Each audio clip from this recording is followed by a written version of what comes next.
de l'AES flotte aux côtés de celui du Mali à Koulouba. Un exercice qui confère un caractère historique à la traditionnelle cérémonie mensuelle de montée des couleurs initiée par le président de la transition, chef de l'État, président de la Confédération des États de l'AES, le général d'armée Assimi Goïta.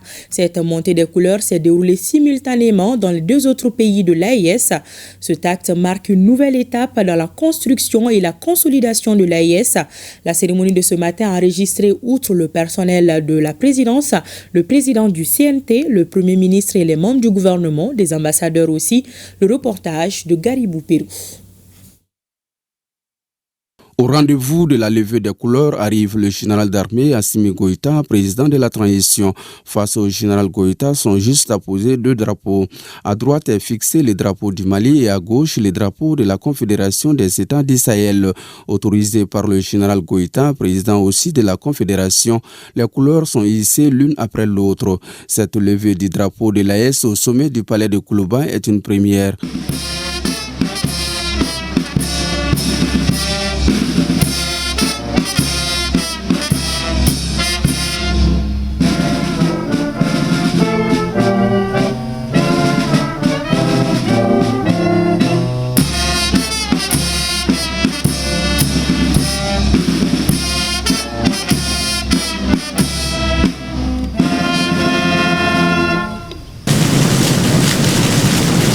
L'événement auquel nous venons d'assister est un événement symbolique très important pour la Confédération des États du Sahel, qui a été établie seulement le 6 juillet 2024 et aujourd'hui, avec la mise en œuvre de la feuille de route de la présidence malienne, beaucoup d'actes ont été posés par rapport à la visibilité et au renforcement de l'aspect symbolique de cette confédération.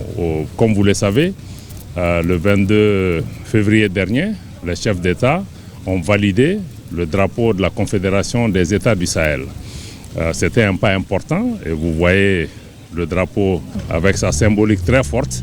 Les chefs d'État ont choisi à cet égard la couleur verte qui est censée symboliser à la fois la croissance, mais aussi la prospérité, l'espoir, mais aussi la renaissance et le renouveau.